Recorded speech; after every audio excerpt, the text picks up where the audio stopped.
The aerial dart. The aerial dart was used by all sides of the Great War. It was designed to land inside of enemy trenches, impaling the skull, leaving nothing left but an empty shell. It was a terror weapon and a psychological one. Aerial darts came in different shapes and sizes.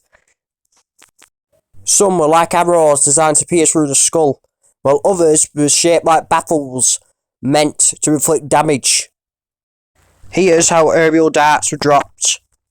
Depending on the aircraft, they're either dispensed out the bottom, or a box was thrown over the side with a bunch of aerial darts inside. World War I trench raiding clubs were designed for nighttime raids. Clubs, just like most weapons, were built right in the trenches, right on the front line. Clubs had a more medieval theme and took different shapes and sizes to whole new levels. Some had spikes, some were made out of gears, and some were even made out of bullets. And some were even made out of dead officers' swords or bayonets. As the Great War intensified, it was clear that this was going to be a different type of war. So each side brought back concepts from the past, such as swords, spears, clubs and body armour. But when old concepts died out, modern ones were created, such as this officer's walking stick with a trench club on the end. Seeing the success of trench clubs, officers began strapping them to the end of their walking sticks. These officers were most likely to be NCOs and high-ranking non-officials. Even Winston Churchill, the head of the Navy, had one at his disposal. Body armour. Body armour was used by all sides, and it was the first time real Kevlar would be used in combat. But at the time it was seen as expensive, so to make way they started using medieval plates and chainmail instead. Regardless, every single side had body armour, regardless if it was plates, mesh, chainmail, wood, leather, cotton and wool.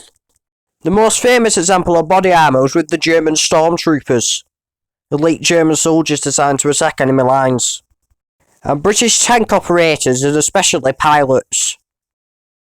Here's one such example of French body armour.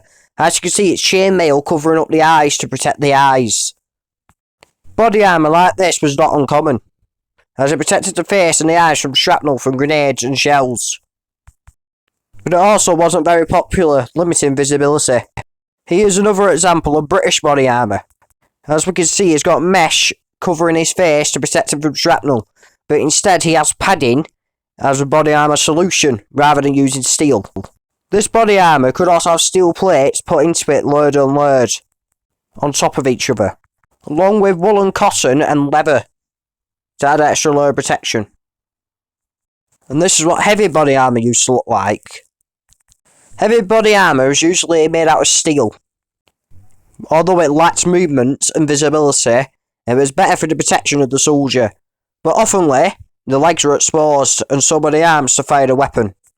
This meant that the soldier could get wounded, and obviously the body armour didn't really work that well at the time. World War I body armour would make way for the modern Kevlar. And just like the trench clubs, these were made on the front line by the soldiers, each body armour looking different. Punching dagger. The Germans invented the punching dagger. It's designed to punch through body armour and any soldiers inside of a trench, although it does have some flaws. First of all, you can't carry a rifle when you got the punching dagger on, meaning that if it breaks or snaps you're forced to use a pistol. Second problem is that you got a gun, you can't reload with this on, and it's also quite a lengthy process to take it off. But despite its reputation, it was quite famous, making its way into many Hollywood movies. But because of these errors, it mainly been used during nighttime raids, when trench clubs weren't available. But most of the time, they just preferred to use a bayonet. But that didn't stop the British and the French from making their own versions of the punching dagger, and sometimes even appearing during World War II. But after that, it wasn't used as often. World War I dummy heads. Bizarre gadgets that the British Army made. These were made on workshops usually located on the front line and were usually made out of paper mache. These heads were used for German snipers to shoot, so that way they could be located. There would either be a periscope inside the eyes of the heads, or the head would be on a stick, and a ramrod would be shoved in between the head, locating where the German sniper shot from using the triangulation method. This was very effective at dealing with German soldiers, and is something that is still used today. They're cheap to make, very effective and reliable. And you can make them as realistic as possible. Here's an example of some British soldiers using the dummy head. As you can see, they used anything that they could find to make the hair. Straws, wheat, and anything else string-like. They were very effective at what they did, especially at a long-range distance. But they had to be realistic, because the person shooting was using a telescopic sight. The British Army made thousands of dummy heads during the war. And even the Germans, the Russians, the French, and the Belgian armies would use them. It's one of the many gadgets that are still used today across all theatres of war.